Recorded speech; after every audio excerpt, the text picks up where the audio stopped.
भिंड शहर में आज एक प्रेस कॉन्फ्रेंस का आयोजन किया गया, जिसमें एक भव्य कलश यात्रा 8 अप्रैल 2024 से प्रारंभ होगी, जिसके लिए विशेष खास हम आपको अवगत कराते कि संगीत में श्री राम कथा ज्ञान यज्ञ की शुरुआत नवमी नवदुर्गा के पावन पर्व पर की जा रही है, जिसमें ये कथा 8 अप्रैल से लेकर 17 अप्रैल तक जारी रहेगी। अनंत श्री विभूषित काशी धर्म पीठाधीश्वर जगतगुरु शंकराचार्य स्वामी श्री नारायणानंद तीर्थ जी महाराज के मुखारबिंद से श्री राम कथा संगीतमय का विशेष आप लोगों तक रसपान कराया जाएगा, जिसके स्थल कथा स्थल Swaroop Vidya Niketan railway crossing Ater road Bhind Madhya Pradesh रखा गया है।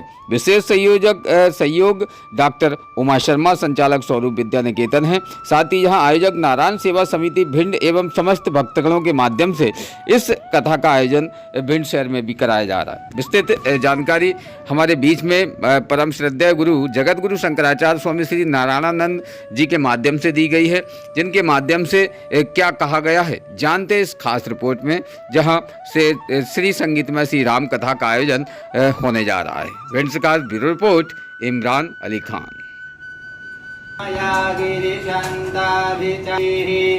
जामिकुंगिरिसंदहस्ते विभर्कस्तवे शिवांगीर्दरतां गुरुमाहिगुंषि गिरिशाच्छापदामसि यथा नः सर्गमिज्जगदचमग्गुं सुमना असत ब्रह्मा तस्मै श्रीगुरवे नमः।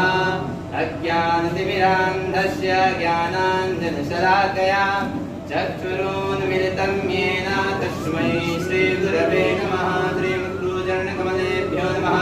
अनन्तानन्द नमस्कारान् समर्पयामि। महाराज की नमः। पार्वती पते हर हर महादेव। सनातन धर्म सबकी उन्नतियों का मूल है।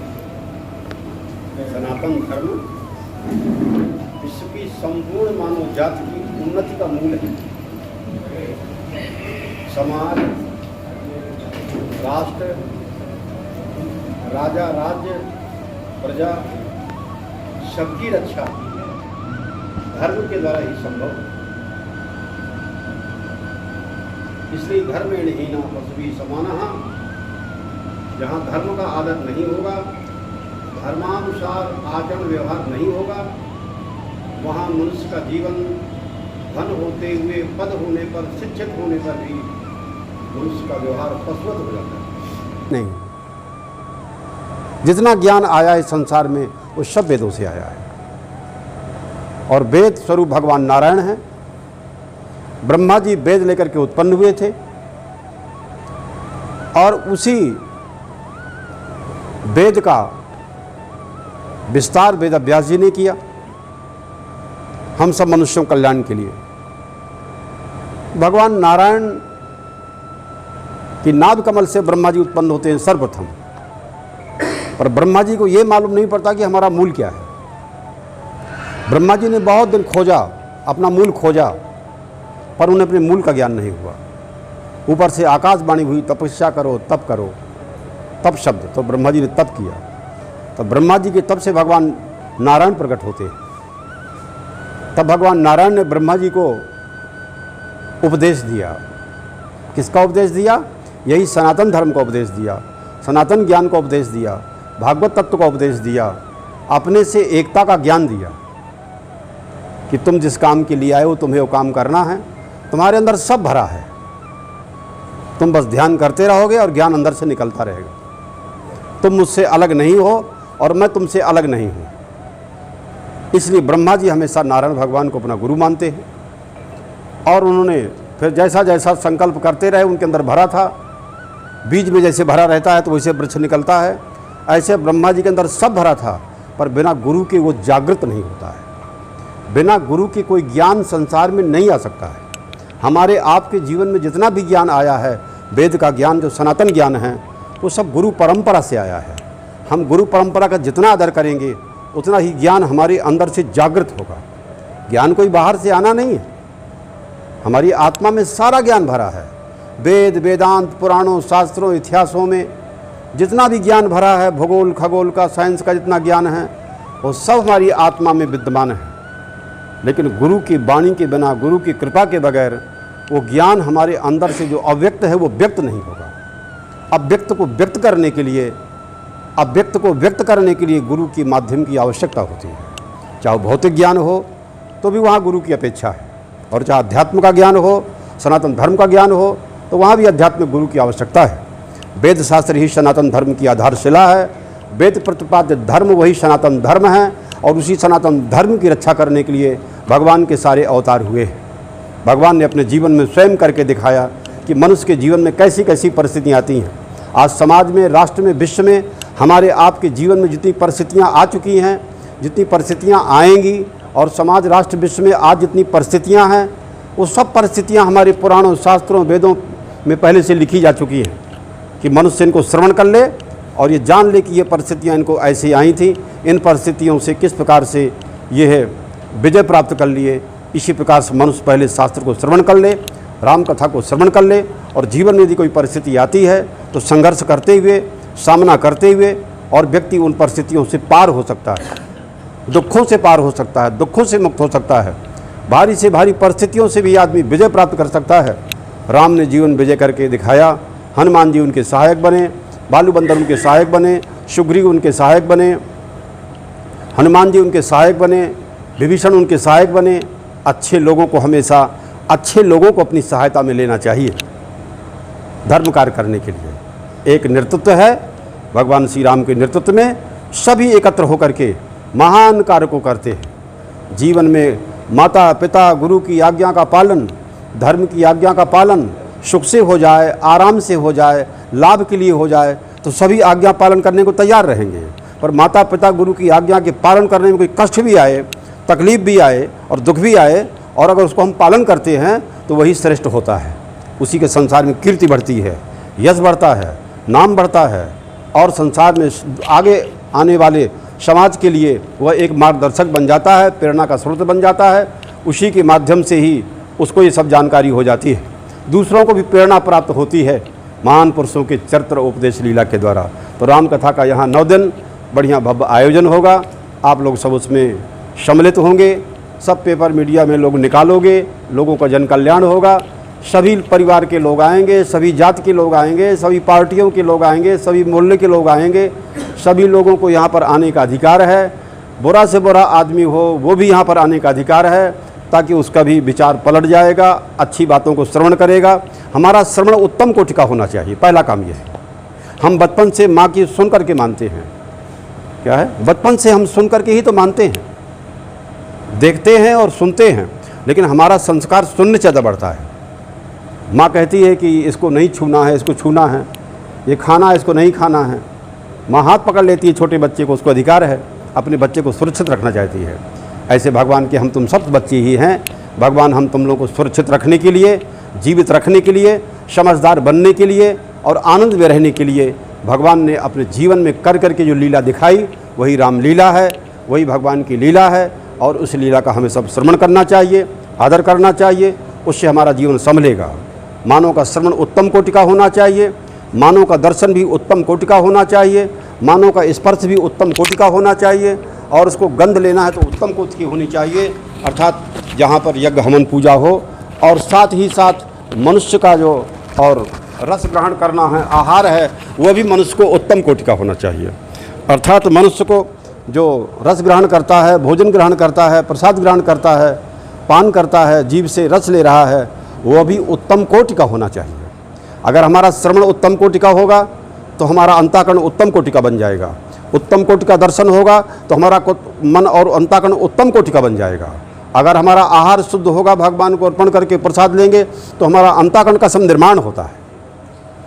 क्या है? और जैसा हमारा अंतःकरण होगा, शरीर तो मर जाएगा, लेकिन वह अंतःकरण रहेगा। वही अंतःकरण फिर अगले जन्म में कारण बन जाता है।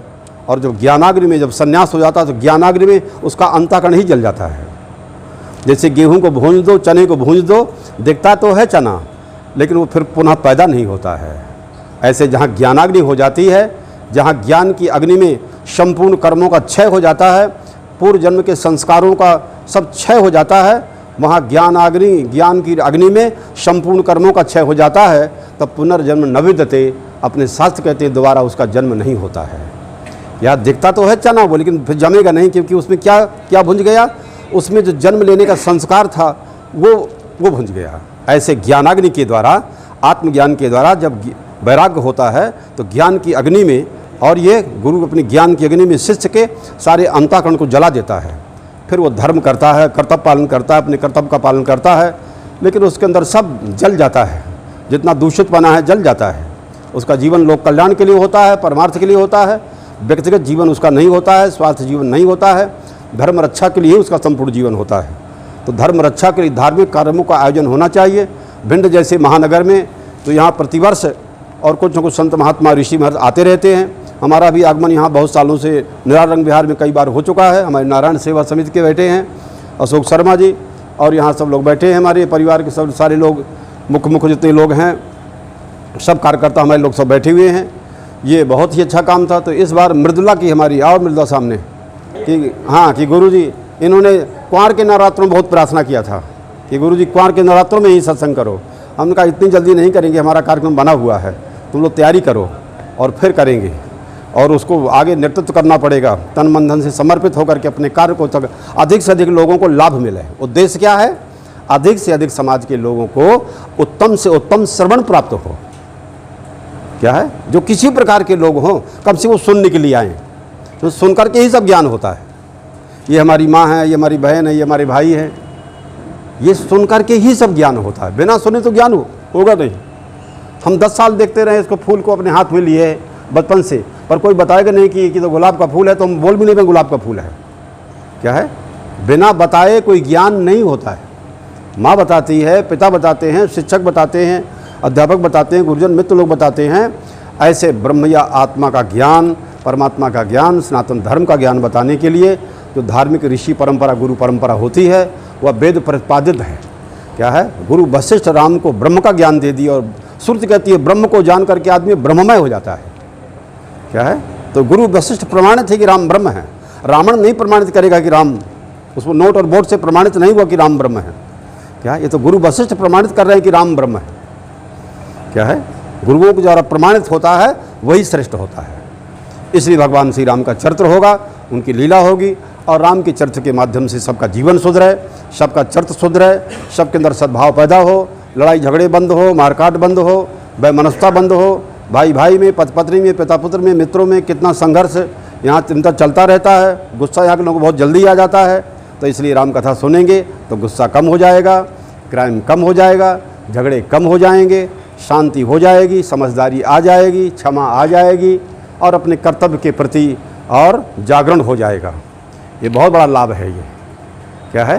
ये राम कथा के द्वारा जो है बहुत बड़ा लाभ है। तो ये राम कथा के द्वारा ये लाभ प्राप्त होने वाला है। हमारे अशोक शर्मा जी बैठे हैं, ये हमने कहा कि सब साथ में लगे रहो, तैयार हो जाओ। गुरुपूर्णिमा में गए थे ये, तो इनसे कहा था कि भिंड में कार्यक्रम रखना है। भिंड में हमारा यहाँ पर पारा ग्राम में हमारा आश्रम बना हुआ है, प्रतिवर्ष आते हैं हमारे ब्रह्मचारी जी वहाँ पर और व्यवस्था देखते हैं, और ब्रह्मचर्य पूरक स्थित रहते हैं, कहीं जाते नहीं हैं, और अपने सनातन धर्म की परंपरा में काशी से शिक्षा दीक्षा प्राप्त किए हैं। ये योग्य हैं, इसलिए कहीं भटकते नहीं, जाते नहीं हैं, बाजार भी नहीं आते, आनंद में रहते हैं। कहाँ रहते हैं? श्रुति कहती है कि आनंद को प्राप्त करके महात्मा, ज्ञान को प्राप्त करके महात्मा हमेशा आनंद में रहता है। उसमें छल कपट माया नहीं रह जाती है। किसी के साथ छल कपट, अपने साथ छल कपट करना है, किसी के साथ झूठ बोलना, अपने साथ झूठ बोलना है। क्योंकि जो अपने को सब आत्मा में अपना आत्मा मान लिया कि सर्वात्मा, हमारे यहाँ सर्वात्मा के रूप में महात्मा परमात्मा की पूजा करते हैं। क्या है? सामान्य लोगों के लिए मंदिर में जाके पूजन करना है, लेकिन जो महात्मा ज्ञानी लोग हैं वो ईश्वर उनके लिए सर्वात्मा है, सर्व की आत्मा है। तो सर्व की आत्मा जो हमारी आत्मा है, और हम सर्व की आत्मा हैं, तो हम दूसरों के साथ वैसा ही व्यवहार करेंगे मानो हम अपने साथ ही कर रहे हैं, और वही सनातन धर्म होता है। क्या है? आत्मीयता हो जाती है।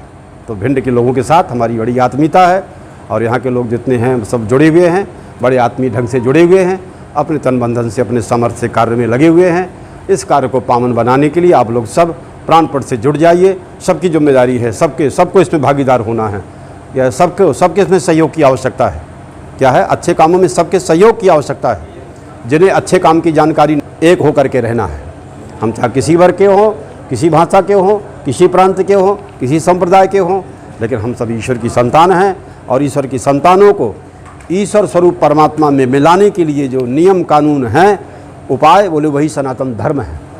ये ध्यान रखना। नदी सागर में जाकर सागर हो जाती है, ऐसे सब जीव जब परमात्मा मिलकर के परमात्मा में हो जाएं, यही उसका उद्देश्य है। राम कथा के द्वारा हम और सबके जीवन कल्याण का मार्गदर्शन करेंगे। आने वाली कठिनाइयों किस प्रकार से सामना करते हुए, अपने कर्तव्य का हम पालन करते हुए हम पूर्णता को प्राप्त कर जाएं, महानता को प्राप्त कर जाएं।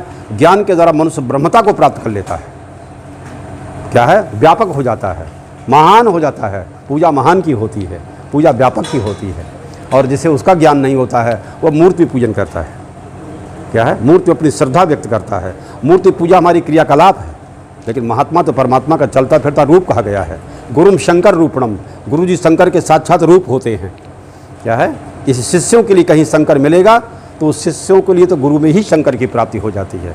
गुरु शंकर का रूप होता है, और जब गुरु शंकर का रूप होगा तो अपने शिष्य को भी शिव का रूप ही बताएगा, शंकर का रूप ही बताएगा कि सत्यम शिवम सुंदरम, तुम सबके लिए कल्याणकारी हो, तुम सबके लिए कल्याणकारी बनो, सुंदर बनो, और सबके लिए शिव माने कल्याणकारी बन करके रहो।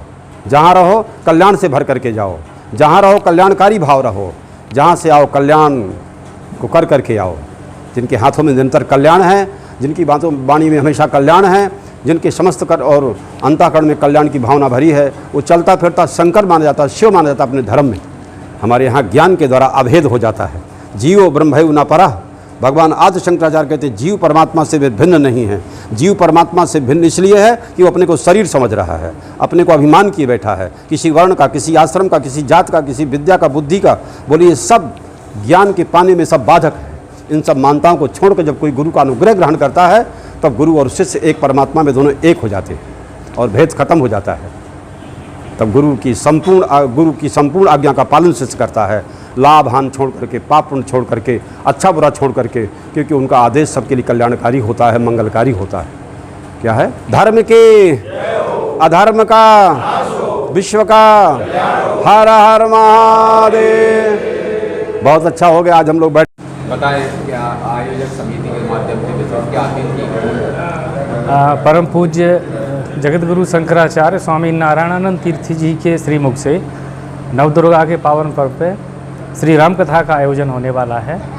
ये 8 अप्रैल को भव्य कलश यात्रा नवादा हनुमान मंदिर से प्रारंभ होगी और स्वरूप विद्या निकेतन तक आएगी, कथा स्थल तक। उसके अलावा 9 अप्रैल से 17 अप्रैल तक श्री राम कथा का आयोजन स्वरूप विद्या निकेतन में किया जाएगा। मेरा सभी नगरवासियों से, आसपास के ग्रामवासियों से, सभी से जो भी इसको देख रहे हैं, सुन रहे हैं, उन सबसे ये अपील है, विनम्र निवेदन है कि अधिक से अधिक संख्या में महिला पुरुष भाई बहन सब इसमें सम्मिलित हों और ज्ञान प्राप्त करें। हमारे इस आयोजन में हमारी पूरी टीम है, हमारे सब साथी हैं, त्रिवेदी जी हैं, पुरोहित जी हैं, ये सहयोग कर रहे हैं और सभी से ये अपील की जाती है कि अधिक से अधिक संख्या में उपस्थित होकर इस आयोजन को सफल बनाएंगे। कथा में आयोजक कौन बताए गए हैं?